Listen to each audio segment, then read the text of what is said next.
Now that we looked at the basic exponential function, both growth and decay, we're going to start looking at transformations of those basic functions. So right now, if we start with f of x equals 3 raised to the power of x, we're going to look at the difference when you include a negative sign in front. All right, so how does that negative sign impact the basic growth function? So f of x equals 3 to the power of x is going to look similar to, I think in the previous example was y, or f of x equals 2 raised to the power of x, right? So it goes up from left to right. It flattens out at 0, all those things. So in this case, now we're going to look at, well, what happens if there's a negative in front? All right, so what we're going to do is we're going to slide the a value from 1 to negative 1. All right, so the blue is your parent function, f of x equals 3 to the power of x. The orange is now the g of x, negative 3 raised to the power of x. So what happens is the function reflects over the x-axis, just like a negative sign makes a quadratic function reflect over the x-axis, or an absolute value function, or a rational function, whatever it is. Negatives reflect over the x-axis when the negative is in front of the function, part of the a value.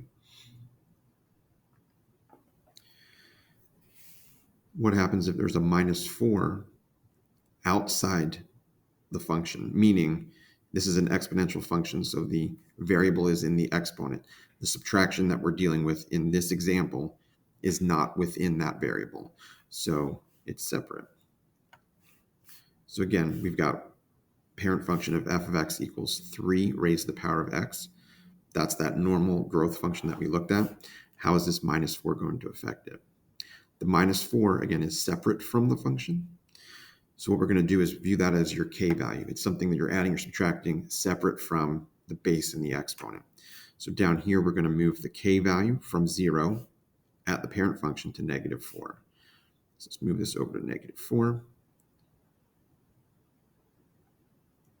And the effect that it has is it simply takes the curve and moves it down 4 units. The intercept went from 1 to negative 3. Again, it went down 4 units.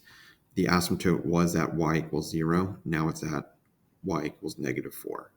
Everything shifted down 4. It's the exact same curve. The shape has not changed. It translated down 4 units. So if that was plus 4, it would have moved it up 4. Okay. That works just the same as quadratic functions, absolute value functions, rational functions. When you add or subtract something outside the function, it's a vertical translation. Plus moves it up, minus moves it down. When we start getting into operations inside, so if it was the exponent was x minus 4, that would move it right 4, and then plus would have moved it left. So operations in with the variable, horizontal translation. Operations outside, vertical translation.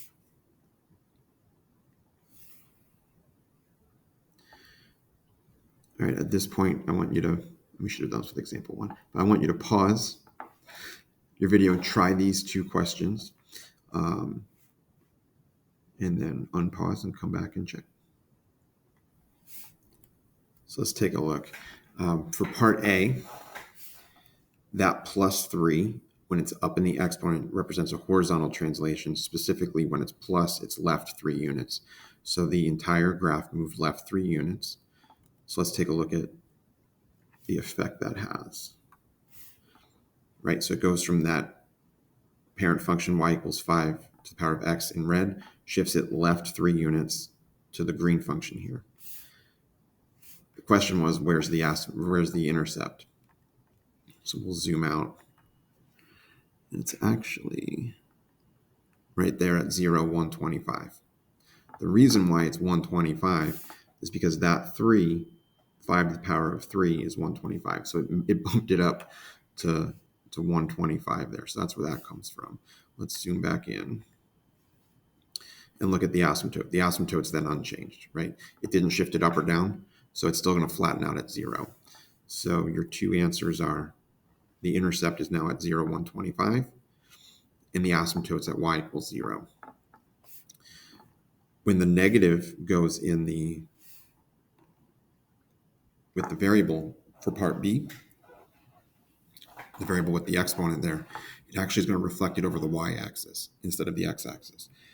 So a negative a value reflects over the x-axis. A negative x here reflects over the y-axis.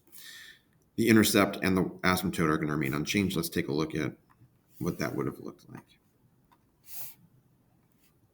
Right, so the parent function is in red. The new adjusted function is here in blue. When the exponent, again, has that negative sign, intercept is the same. It's still going to flatten out at 0. It just reflects over the y-axis.